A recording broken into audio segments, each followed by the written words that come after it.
नमस्ते दोस्तों, आप सभी का स्वागत है इस YouTube चैनल पर जिसमें मैं रविंदर जो भी बुक पढ़ता हूं उसके एक्सपीरियंसेस आप लोगों के साथ शेयर करता हूं।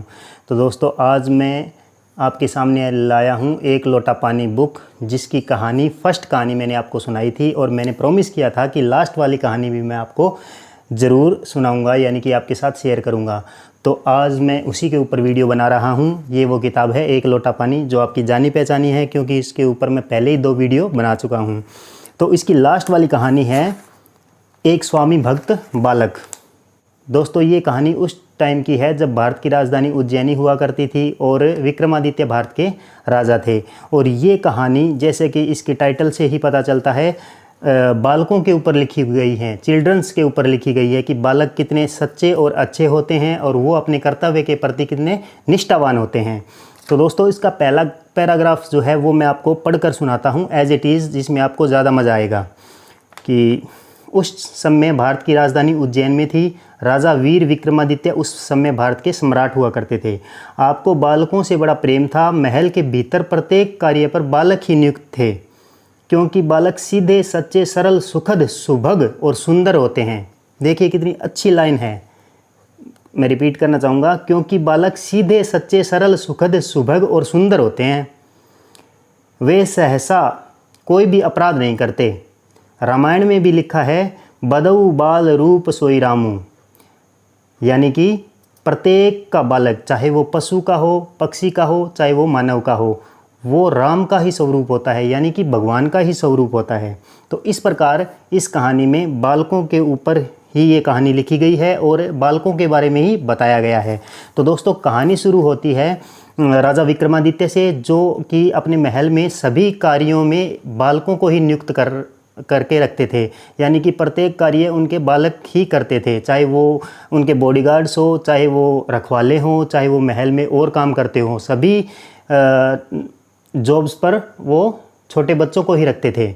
तो इस प्रकार एक बार की बात है, जब राजा विक्रमादित्य अपने पलंग पर रात को सो रहे थे, तो उन्हें किसी औरत के चीखने की आवाज़ सुनाई दी।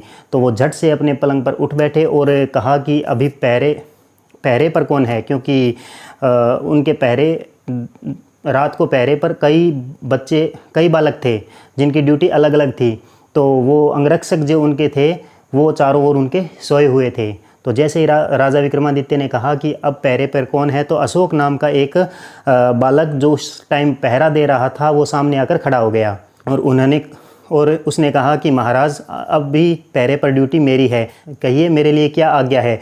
तो विक्रमादित्य ने कहा कि देखो, मुझे किसी औरत के रोने की आवाज़ सुनाई दे रही है और जाके पता लगाओ कि कौन वो औरत है और वो क्यों रो रही है, उसकी क्या समस्या है। तो अशोक, जो उनका बॉडीगार्ड था, वो महाराज को प्रणाम करके उस खोजबीन में लग गया और महल के गुप्त द्वार से महल से बाहर निकल गया और उस आवाज़ के पीछे पीछे जाने लगा जहाँ से उस औरत के रोने की आवाज़ आ रही थी। तो राजा विक्रमादित्य ने देखा कि आज मैं देखूं कि मेरे जो बॉडीगार्ड्स हैं वो अपना काम कैसे करते हैं, क्योंकि ये राजा का कर्तव्य होता है कि वो अपने जितने भी सेवक होते हैं उनके काम की जांच परख प्रत्येक दिन करता रहे। तो इस प्रकार मन में लाकर राजा विक्रमादित्य भी, जो अशोक नामक उनका अंगरक्षक था, बॉडीगार्ड था, उसके पीछे पीछे रात को अंधेरे में चले गए।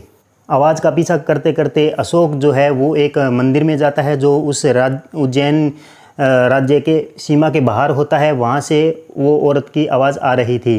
तो जैसे ही वो अशोक वहाँ जाता है तो वहाँ एक बहुत ही सुंदर देवी प्रतिमा जैसी एक औरत खड़ी रो रही थी। तो वो उससे वार्तालाप करता है और विक्रमादित्य भी वहाँ पहुँच जाते हैं और वो दूर से खड़े देखते हैं कि क्या इन दोनों में बात हो रही है और कैसे मेरे जो ये अंगरक्षक हैं, मेरे संरक्षक हैं, जो मुझे इतना प्यार देते हैं और मैं इनको इतना प्यार करता हूँ, वो कैसे एक समस्या से डील करते हैं, यानी कि कैसे एक औरत से डील करते हैं, कैसे उससे बात करते हैं और उसकी समस्या का कैसे समाधान करते हैं। इस प्रकार राजा विक्रमादित्य छुपकर उन दोनों की बातें सुनने लगे।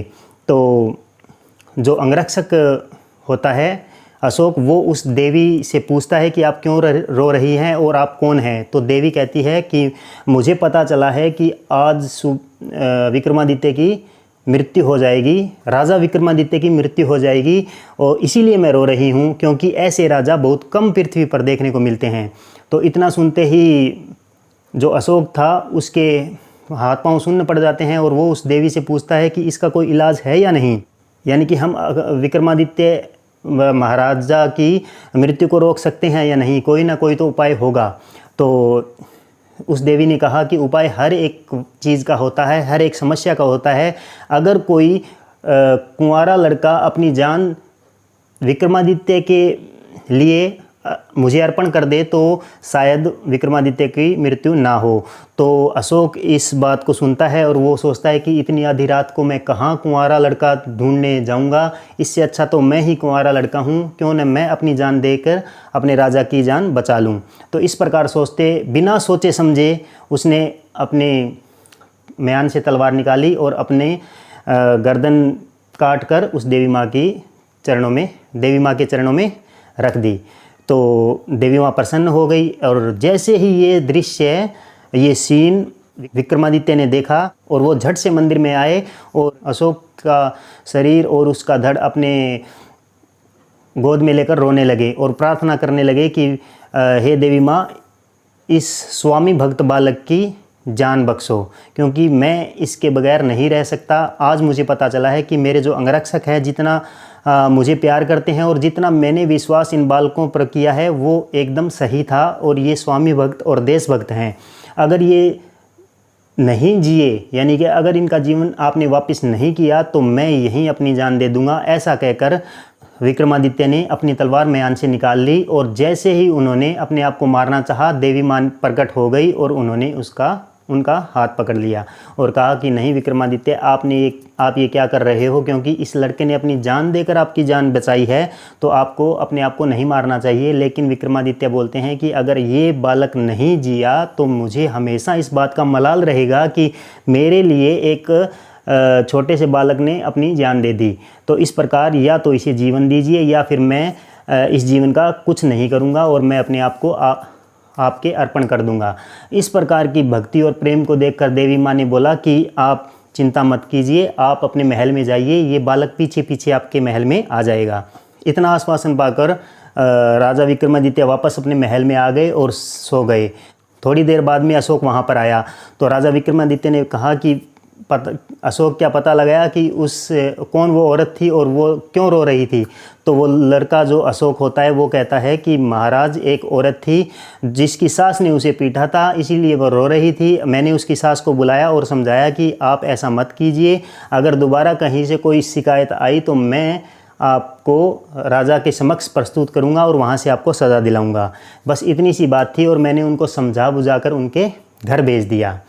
तो ये सुनते ही राजा विक्रमादित्य की आंखों में आंसू आ गए और उन्होंने मन ही मन अशोक को प्रणाम किया और कहा कि ऐसे स्वामी भक्त बालक, ऐसे देशभक्त बालकों के कारण ही भारत अपनी शान बनाए हुए हैं और मैं इन सभी बालकों के ऊपर गर्व करता हूँ।